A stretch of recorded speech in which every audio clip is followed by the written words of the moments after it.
ശ്വാസം നേടാം. ഹൃത്തിനുള്ളിൽ ജീവൻ നൽകും വചനം, തിരുവചനം.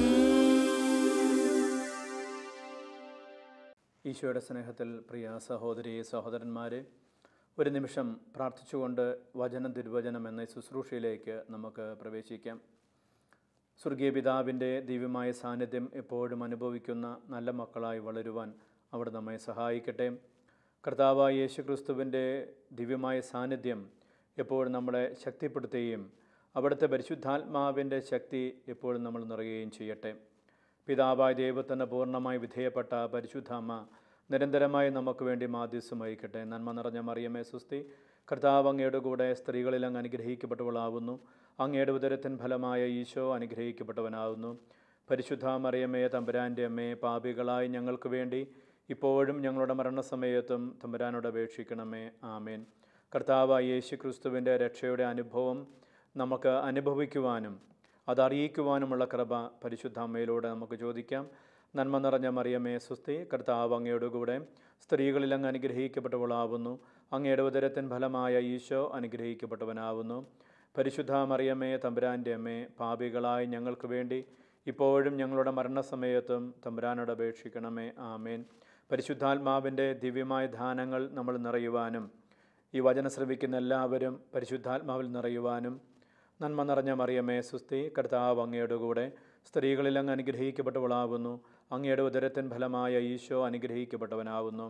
പരിശുദ്ധ മറിയമേ തമ്പുരാൻ്റെ അമ്മേ, പാപികളായി ഞങ്ങൾക്ക് വേണ്ടി ഇപ്പോഴും ഞങ്ങളുടെ മരണസമയത്തും തമ്പുരാനോട് അപേക്ഷിക്കണമേ. ആമേൻ. വിശുദ്ധ ദേവസ്യ പിതാവേ, ഞങ്ങൾക്ക് വേണ്ടി അപേക്ഷിക്കണമേ. വിശുദ്ധ ഫ്രാൻസിസ് അസീസി, ഞങ്ങൾക്ക് വേണ്ടി അപേക്ഷിക്കണമേ. വിശുദ്ധ ക്ലാരയെ, ഞങ്ങൾക്ക് വേണ്ടി അപേക്ഷിക്കണമേ. വിശുദ്ധ പാദ്രി പിയോയെ, ഞങ്ങൾക്ക് വേണ്ടി അപേക്ഷിക്കണമേ. വിശുദ്ധ അൽഫോൻസാമെ, ഞങ്ങൾക്ക് വേണ്ടി അപേക്ഷിക്കണമേ. നിത്യം പിതാവും പുത്രനും പരിശുദ്ധാത്മാവുമായ സർവേശ്വര എന്നേക്കും ആമേൻ. വിശുദ്ധ പൗലോസ്ലീഹ കൊളോസ്യർക്കുള്ള ലേഖനത്തിലെ 1-ാം അധ്യായത്തിലെ 27-ാമത്തെ തിരുവചനത്തിൽ ഇങ്ങനെ പറയുന്നു: ഈ രഹസ്യമാകട്ടെ, മഹത്വത്തെക്കുറിച്ചുള്ള പ്രത്യാശയായ ക്രിസ്തു നിങ്ങളിൽ ഉണ്ട് എന്ന് തന്നെ. നമ്മളിലെല്ലാം ഉള്ള ക്രിസ്തുവിൻ്റെ സാന്നിധ്യം നമുക്ക് അനുഭവിക്കുവാൻ സാധിക്കട്ടെ. എന്നെ ശ്രവിക്കുന്ന നിങ്ങളുടെ അടുക്കൽ ആരെങ്കിലും ഉണ്ടെങ്കിൽ അവരെ നോക്കി സ്നേഹത്തോടെ ആദരവോടെ നമുക്ക് ആശംസിക്കാം. ഈശോ മിശിഹായ്ക്ക് സ്തുതിയായിരിക്കട്ടെ. പ്രിയമുള്ളവരെ, നമ്മൾ ഇന്ന് ധ്യാനത്തിനെടുക്കുന്ന സുവിശേഷ ഭാഗം വിശുദ്ധ ലൂക്കാ എഴുതിയ സുവിശേഷത്തിലെ 11-ാം അധ്യായത്തിലെ 24 മുതൽ 26 വരെയുള്ള തിരുവചനമാണ്.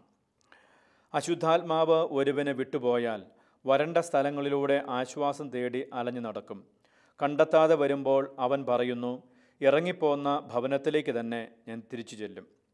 തിരിച്ചു ചെല്ലുമ്പോൾ ആ വീട് അടിച്ചുവാരി സജ്ജീകരിക്കപ്പെട്ടിരിക്കുന്നതായി കാണുന്നു. അപ്പോൾ അവൻ പോയി തന്നേക്കാൾ ദുഷ്ടരായ മറ്റ് 7 അശുദ്ധാത്മാക്കളെ കൂടി കൊണ്ടുവന്ന് അവിടെ പ്രവേശിച്ച് വാസമുറപ്പിക്കുന്നു. അങ്ങനെ ആ മനുഷ്യൻ്റെ സ്ഥിതി ആദ്യത്തേതിനേക്കാൾ മോശമായി തീരുന്നു. നമ്മുടെ എല്ലാം അനുദിന ജീവിതത്തിൽ തന്നെ സംഭവിക്കുന്ന, നമ്മൾ അനുഭവിക്കുന്ന ഒരു മേഖലയാണ് ഈശോ ഇപ്പോൾ പറഞ്ഞ സംഭവം. അശുദ്ധാത്മാവ് ഒരുവിൽ നിന്നും പുറത്താക്കപ്പെട്ടു. വീണ്ടും ആ മനുഷ്യനെ തന്നെ അത് ആക്രമിച്ച് കീഴ്പ്പെടുത്താൻ ശ്രമിച്ചുകൊണ്ടിരിക്കും. ഇത് ഈശോ തരുന്ന ഒരു മുന്നറിയിപ്പാണ്. തിന്മയെ നമുക്ക് പുറത്താക്കാൻ സാധിക്കും, എന്നാൽ തിന്മയെ നമുക്ക് പൂർണ്ണമായി നശിപ്പിക്കാൻ സാധിക്കുകയില്ല. ഇപ്പോൾ ദുരാത്മാവെ പുറത്തു പോകൂ എന്ന് പറയുക മാത്രമല്ല, പരിശുദ്ധാത്മാവെ വന്ന് നിറയൂ എന്നും കൂടെ പറയണം. അപ്പോൾ ദുരാത്മാവിനെ പുറത്താക്കുന്ന മനുഷ്യൻ അതേ ശ്വാസം കൊണ്ട് തന്നെ, അതേ സാന്നിധ്യം കൊണ്ട് തന്നെ പരിശുദ്ധാത്മാവ് കൊണ്ട് നിറയുവാൻ വേണ്ടി നിരന്തരമായി പ്രാർത്ഥിക്കേണ്ടതാണ്. ചില സമയത്തൊക്കെ ഈ സുവിശേഷ ഭാഗം വായിച്ചപ്പോൾ എന്തുകൊണ്ടാണ് ഒരു മനുഷ്യൻ ഇങ്ങനെ 7 അശുദ്ധാത്മാക്കളാൽ ആക്രമിക്കപ്പെടുന്നത്, അത് വലിയൊരു അന്യായമാണല്ലോ എന്നൊക്കെ ഞാൻ ചിന്തിച്ചിട്ടുണ്ട്. പിന്നീട് ധ്യാനിച്ചപ്പോഴാണ് മനസ്സിലായത്, ഒരു മനുഷ്യൻ തൻ്റെ ഹൃദയത്തെ ശുദ്ധീകരിക്കുക മാത്രം ചെയ്താൽ പോരാ, സജ്ജീകരിക്കപ്പെട്ട് വെച്ചാൽ മാത്രം പോരാ, അവിടെ വേറെ എന്തുകൊണ്ടെങ്കിലും നിറയ്ക്കുവാൻ ശ്രമിക്കണം. അപ്പം ഇവിടെ ഈശോ പറഞ്ഞ ഈ മനുഷ്യൻ്റെ കാര്യത്തിൽ അശുദ്ധാത്മാവ് പുറത്തുപോയെങ്കിലും അവൻ്റെ ഹൃദയം സജ്ജീകരിക്കപ്പെട്ടെങ്കിലും അതിൽ ഒന്നുമില്ലാത്തതുകൊണ്ട് പിന്നീട് വന്ന് ശക്തിയോടെ അതിനെ കീഴ്പ്പെടുത്തുവാൻ ഈ അശുദ്ധാത്മാവിന് സാധിക്കുന്നുണ്ട്. നമ്മുടെയും ജീവിതത്തിൽ അത് തന്നെയാണ്. ചിലപ്പോഴൊക്കെ നമ്മൾ ചില പാപപ്രവൃത്തികൾ ഉപേക്ഷിക്കുന്നുണ്ട്. ആ പാപപ്രവൃത്തി ഉപേക്ഷിച്ചതിന് ശേഷം അനുഭവിക്കുന്ന ശൂന്യതയിൽ നമ്മൾ എന്തുകൊണ്ടാണ് നിറയ്ക്കുന്നത്? സെമിനാരി ചേർന്ന വർഷം ആത്മീയ പിതാവുമായിട്ട് അല്ലെങ്കിൽ റെക്ടറുമായിട്ട് സംസാരിക്കുമ്പോൾ അദ്ദേഹം പറഞ്ഞ ഒരു കാര്യം ഇതാ: സജി, നമ്മൾ സെമിനാരിൽ ചേരുമ്പോൾ എല്ലാം ഉപേക്ഷിച്ചാണ് സെമിനാരിൽ ചേർന്നത്. അങ്ങനെ വരുമ്പോൾ നമ്മുടെ ഉള്ളിൽ ശൂന്യമായിരിക്കും. ആ ശൂന്യതയെ പ്രാർത്ഥന കൊണ്ട് നിറച്ചില്ലെങ്കിൽ അവിടെ വീണ്ടും തിന്മ കയറി നമ്മളെ ആക്രമിക്കും. അപ്പോൾ നമ്മുടെ എല്ലാം ജീവിതത്തിൽ ചില രീതികൾ, ചില സ്വഭാവങ്ങൾ, പാപകരമായത്, അശുദ്ധമായത് നമ്മൾ ഉപേക്ഷിക്കാൻ തയ്യാറാകുന്നുണ്ട്. എന്നാൽ അതോടൊപ്പം തന്നെ ശുദ്ധമായത്, നല്ലത് നമ്മളവിടെ പ്രതിഷ്ഠിക്കുന്നുണ്ടോ എന്ന് നമ്മൾ ആത്മശോധന ചെയ്യേണ്ടതാണ്. മദ്യപാനം നിർത്തിയ വ്യക്തി, നല്ല കാര്യം, എന്നാൽ ആ ശൂന്യതയിൽ അയാൾ മറ്റെന്തെങ്കിലും കൊണ്ട് നിറയ്ക്കേണ്ടതാണ്. ചീത്ത ചിത്രങ്ങൾ കാണുന്ന, ചീത്ത സിനിമകൾ കാണുന്ന ഒരു വ്യക്തി ആ സ്വഭാവം വേണ്ടെന്ന് വെച്ചു എങ്കിൽ പകരമായി എന്ത് നന്മയാണ് ആ വ്യക്തി അവിടെ നിക്ഷേപിക്കുന്നത്? അപ്പോൾ നമ്മൾ ഉപേക്ഷിക്കുന്ന എന്തിനും പകരമായി നന്മയുടെ മേഖലകളെ നമ്മൾ നിക്ഷേപിച്ചില്ലെങ്കിൽ വീണ്ടും തിന്മ നമ്മളെ കീഴ്പ്പെടുത്തുക വളരെ സാധ്യമായ കാര്യമാണ്. അപ്പോൾ അറിയാതെ തന്നെ ഈ പാപത്തിൻ്റെ ചില മേഖലയിൽ വഴുതി പോകുവാനുള്ള സാധ്യത എപ്പോഴും നമ്മുടെ മുമ്പിലുണ്ട്. അതുകൊണ്ടാണ് ഈശോ ഈ ഉപമ നമ്മളോട് പറഞ്ഞത്. അപ്പോൾ പാപത്തെ ഉപേക്ഷിച്ച ഒരു വ്യക്തിയെ സംബന്ധിച്ച് അതൊരു ശാശ്വതമായ പരിഹാരമാണ് എന്ന് പറയുന്നത് ക്രിസ്തീയമായ പുണ്യങ്ങൾ കൊണ്ട് ആ വ്യക്തി നിറയുമ്പോഴാണ്. ക്രിസ്തീയമായ പുണ്യങ്ങൾ കൊണ്ട് നമ്മൾ നിറയുന്നില്ലെങ്കിൽ, പുനഃപ്രതിഷ്ഠ നടത്തുന്നില്ലെങ്കിൽ പാപം വീണ്ടും നമ്മളെ കീഴ്പ്പെടുത്തും. ഉൽപ്പത്തിയുടെ പുസ്തകം 4-ാം അധ്യായത്തിൽ 7-ാം തിരുവചനത്തിൽ നമ്മൾ വായിക്കുന്നുണ്ട്: നല്ലത് ചെയ്യുന്നില്ലെങ്കിൽ പാപം വാതിൽക്കൽ തന്നെ പതിയിരിപ്പുണ്ടെന്ന് ഓർക്കണം. അത് നിന്നിൽ താല്പര്യം വെച്ചിരിക്കുന്നു, നീ അതിനെ കീഴ്പ്പെടുത്തണം. ഇതാണ് മനുഷ്യൻ്റെ ഒരു സ്വഭാവം എന്ന് പറയുന്നത്. മനുഷ്യൻ്റെ മേലെ പാപം എപ്പോഴും നോട്ടമിട്ടിട്ടുണ്ട്. പാപം നിൻ്റെ പടിവാതിക്കൽ പതിയിരിപ്പുണ്ട്. ഏത് നിമിഷവും നമ്മൾ കീഴ്പ്പെടുത്തുവാൻ വേണ്ടി, ഏത് നിമിഷവും നമ്മളെ ആക്രമിക്കുവാൻ വേണ്ടി, ഏത് നിമിഷവും അവസരം കിട്ടിയാൽ ഉള്ളിൽ കയറുവാൻ വേണ്ടി പതിയിരിക്കുന്ന പാപം. നല്ലത് ചെയ്യുന്നില്ലെങ്കിലാണ് നമുക്ക് അവിടെ പ്രശ്നമുണ്ടാകുന്നത്. അപ്പോൾ നമ്മൾ നന്മ ചെയ്തുകൊണ്ട് ഈ പാപത്തിൻ്റെ സ്വഭാവങ്ങളെ പ്രതിരോധിച്ചില്ലെങ്കിൽ അത് അവസരം കിട്ടുമ്പോൾ നമ്മളെ കീഴ്പ്പെടുത്തും. നമ്മൾ അതിനെ കീഴ്പ്പെടുത്തുന്നതിന് പകരം അത് നമ്മളെ കീഴ്പ്പെടുത്തുന്ന അവസ്ഥയാണ് പലപ്പോഴും നമ്മൾ ജീവിതത്തിൽ അനുഭവിച്ചിട്ടുള്ളത്. കാരണം അതെപ്പോഴും നമ്മുടെ മേലെ താല്പര്യം വെച്ചിട്ടുണ്ട്. പാപം എല്ലാ മനുഷ്യനെയും, ഏതൊരു മനുഷ്യൻ്റെ മേലെയും താല്പര്യം വെച്ചിരിക്കുന്നുണ്ട്. അവസരം കിട്ടുമ്പോഴാണ് അത് കീഴ്പ്പെടുത്തുക എന്നുള്ളത്. അപ്പോൾ നമ്മളെല്ലാവരും ശ്രദ്ധിക്കേണ്ട ഒരു കാര്യം നല്ലത് ചെയ്യണം എന്നും കൂടിയാണ്. മോശമായത് ഉപേക്ഷിച്ചാൽ മാത്രം പോരാ, നല്ലത് ചെയ്താൽ മാത്രമേ പാപത്തിൻ്റെ ഈ ഒരു താല്പര്യത്തിൽ നിന്നും പാപത്തെ തന്നെ നമുക്ക് തോൽപ്പിക്കാൻ സാധിക്കുകയുള്ളൂ. ഇല്ലെങ്കിൽ സൂചിപ്പിച്ചതുപോലെ പാപം നമ്മുടെ മേലെ താല്പര്യമെടുത്തിട്ടുണ്ട്, സാവകാശം നമ്മൾ ആ പാപത്തിലേക്ക് താല്പര്യമെടുക്കുന്നു, പാപം നമ്മളെ കീഴ്പ്പെടുത്തുന്നു, നമ്മൾ അതിൻ്റെ അടിമയായി പോകുന്നുണ്ട്. അപ്പോൾ ഈ ഒരു മുന്നറിയിപ്പ് ഈശോ നമുക്ക് തരുന്നത് നമ്മൾ എത്രമാത്രം പ്രതിരോധം ശക്തമാക്കണമെന്ന് സൂചിപ്പിക്കാൻ വേണ്ടിയാണ്. കാരണം ഒരു പാപത്തിൽ നിന്ന് മോചിതനായ വ്യക്തിയെ കീഴ്പ്പെടുത്തുവാൻ 7 പാപ സ്വഭാവങ്ങളോ 7 അശുദ്ധാത്മാക്കളോ അത്രമാത്രം തിന്മയുടെ ശക്തികളോ നമ്മളെ ആക്രമിക്കുന്നുണ്ട്. കത്തോലിക്ക സഭയുടെ മതബോധന ഗ്രന്ഥത്തിൽ പാപത്തെക്കുറിച്ച് പ്രതിപാദിക്കുന്ന ഭാഗത്ത് 405-ാമത്തെ നമ്പറിൽ സഭ ഇങ്ങനെ പഠിപ്പിക്കുന്നുണ്ട്: ദുർബലമാക്കപ്പെട്ടതും തിന്മയിലേക്ക് ചാഞ്ഞിരിക്കുന്നതുമായ മനുഷ്യപ്രകൃതിക്ക് ഏറ്റ ക്ഷതത്തിൻ്റെ അനന്തരഫലങ്ങൾ മനുഷ്യനിൽ നിലനിൽക്കുകയും ആധ്യാത്മിക സമരത്തിനായി അവനെ വെല്ലുവിളിക്കുകയും ചെയ്യുന്നു. അപ്പോൾ ഉത്ഭവഭാവത്തെക്കുറിച്ച് പറയുമ്പോഴാണ് ഇത് സഭ പഠിപ്പിക്കുന്നത്. ഉത്ഭവഭാവത്തിൻ്റെ സ്വാധീനം അത് നമ്മുടെ മനസാക്ഷിയെ ദുർബലമാക്കുകയും തിന്മയിലേക്ക് ഒരു ചായ്വ് സൃഷ്ടിക്കുകയും ചെയ്തു. ഈ ചായ്വ് എപ്പോഴും നിലനിൽക്കുന്നുണ്ട്. അപ്പോൾ അങ്ങനെ തിന്മയിലേക്ക് ചായുന്ന മനസാക്ഷിയെ നേരെ നിർത്തി നന്മയിലേക്ക് തിരിച്ചു വെക്കണം. അപ്പോൾ ഇതാണ് മനുഷ്യൻ്റെ ഉത്തരവാദിത്വം എന്ന് പറയുന്നത്. ഇതാണ് നമ്മുടെ ആത്മീയമായ സമരം എന്ന് പറയുന്നത്. അപ്പോൾ അതുകൊണ്ട് പാപ മേഖലകളെ മറികടക്കാൻ ശ്രമിക്കുന്ന മനുഷ്യൻ എല്ലാ കാലത്തും ഈ പാപത്തിനെതിരായിട്ടുള്ള ഒരു ആത്മീയ സമരത്തിലാണ്, എപ്പോഴും ഒരു ആത്മീയമായ മത്സരത്തിലാണ്. അപ്പോൾ ഈ സമരത്തിൽ നമ്മൾ ദൈവാത്മാവിനോട് യോജിച്ച് നിൽക്കുക എന്നുള്ളതാണ് വിജയിക്കാൻ നമുക്ക് സൗകര്യമായ സാഹചര്യം എന്ന് പറയുന്നത്. വിശുദ്ധ പത്രോസ്ലീഹ എഴുതിയ ഒന്നാമത്തെ ലേഖനത്തിലെ 5-ാം അധ്യായത്തിലെ 8-ാമത്തെ വാക്യത്തിൽ നമ്മൾ വായിക്കുന്നുണ്ട്, നിങ്ങൾ സമചിത്തതയോടെ ഉണർന്നിരിക്കുവിൻ, നിങ്ങളുടെ ശത്രുവായ പിശാച് അലറുന്ന സിംഹത്തെ പോലെ ആരെ വിഴുങ്ങണമെന്ന് അന്വേഷിച്ചുകൊണ്ട് ചുറ്റി നടക്കുന്നു. വിശ്വാസത്തിൽ ഉറച്ചു നിന്ന് കൊണ്ട് അവനെ എതിർക്കുവിൻ. അപ്പോൾ സമചിത്തതയോടെ നമ്മൾ നിലനിൽക്കണം. കാരണം പിശാച് അലറുന്ന സിംഹത്തെ പോലെ അവസരം നോക്കി പാഞ്ഞു നടക്കുകയാണ്. വിശ്വാസത്തിൽ ഉറച്ചു നിന്നുകൊണ്ട് നമുക്കവനെ എതിർക്കാൻ സാധിക്കും. വിശ്വാസത്തിൽ ആഴപ്പെടുന്ന വളരുന്ന ഒരു വ്യക്തിക്ക് മാത്രമേ തിന്മയുടെ ആക്രമണത്തെ പ്രതിരോധിക്കാനും നന്മയിൽ വളരുവാനും നമുക്ക് സാധിക്കുകയുള്ളൂ. ഇപ്പോൾ എതിർപ്പിൻ്റെ ഈ ശ്രദ്ധയുടെ ഭാഗമാണ് നന്മയുടെ പ്രവൃത്തികൾ എന്ന് പറയുന്നത്. പാപം ഒരു ഇത്തിൽ കണ്ണി പോലെയാണെന്ന് പറയാറുണ്ട്. നമുക്കറിയാം, ഇത്തിൽ കണ്ണിക്ക് അതിൽ തന്നെ ജീവിക്കുവാൻ നിലനിൽക്കുവാൻ സാധിക്കുകയില്ല. അത് മറ്റേതെങ്കിലും മരങ്ങളെ വൃക്ഷങ്ങളെ ആശ്രയിച്ചാണ് ജീവിക്കുന്നത്. ഈ പ്ലാവേലും മാവേലും ഒക്കെ അല്ല മറ്റേതെങ്കിലും മരത്തിലൊക്കെയാണ് ഇത്തിൽ കണ്ണി കയറി അതിനെ പിടിച്ച് അതിനെ കൊണ്ട് ജീവിക്കുന്നതാണ് ഈ സാധനം ഇത്തിൽ കണ്ണി എന്ന് പറയുന്നത്. പാപത്തിൻ്റെ സ്വഭാവം അതുതന്നെയാണ്. പാപത്തിന് സ്വന്തമായൊരു നിലനിൽപ്പില്ല എന്ന് വേണമെങ്കിൽ നമുക്ക് കരുതാം.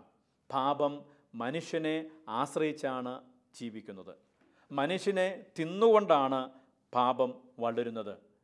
തിന്മയുടെ ഈ ഒരു അടിസ്ഥാന സ്വഭാവം നിലനിൽക്കുന്നതുകൊണ്ടാണ് ഈ അശുദ്ധാത്മാവ്, പുറത്താക്കപ്പെട്ട അശുദ്ധാത്മാവ് ഇങ്ങനെ കറങ്ങി നടന്ന് അതിന് സ്ഥലം കിട്ടാതെ വന്നപ്പോൾ തിരികെ ഈ ഭവനത്തിലേക്ക് വന്നു എന്ന് പറയുന്നത്.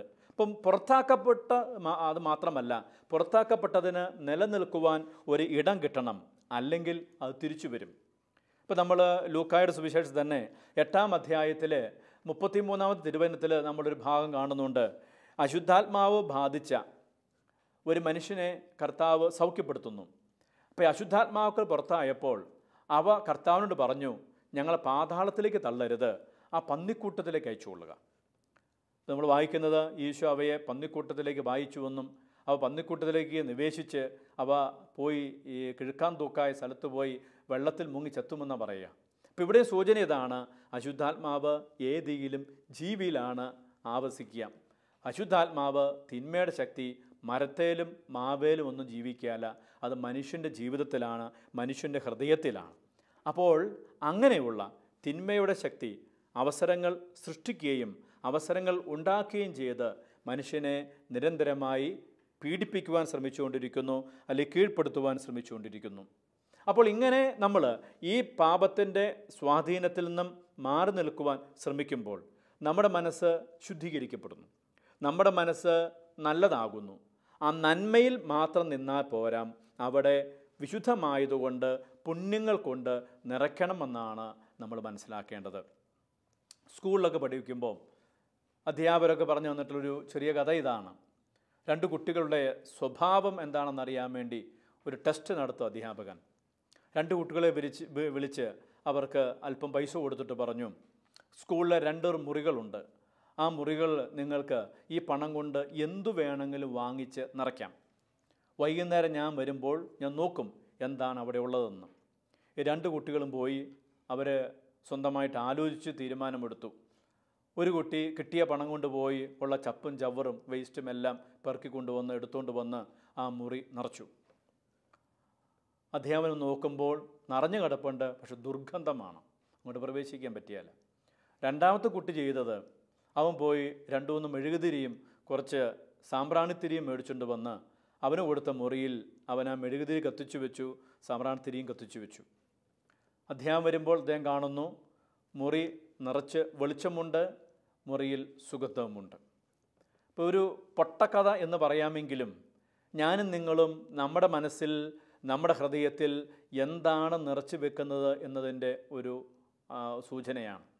ഞാനും നിങ്ങളും എന്തുകൊണ്ടാണ് ഹൃദയം നിറയ്ക്കാൻ ശ്രമിക്കുന്നത്? നമ്മുടെ മനസ്സിൽ എന്തെല്ലാം വേസ്റ്റുകളാണ് നമ്മൾ നിറച്ചു കൂട്ടുന്നത്? അപ്പോൾ ഈ ഒരു തീരുമാനം വളരെ പ്രധാനപ്പെട്ടതാണ്. നമ്മൾ പാപത്തെ ഒഴിവാക്കുന്നു എന്നുള്ളത് നല്ലത് തന്നെ.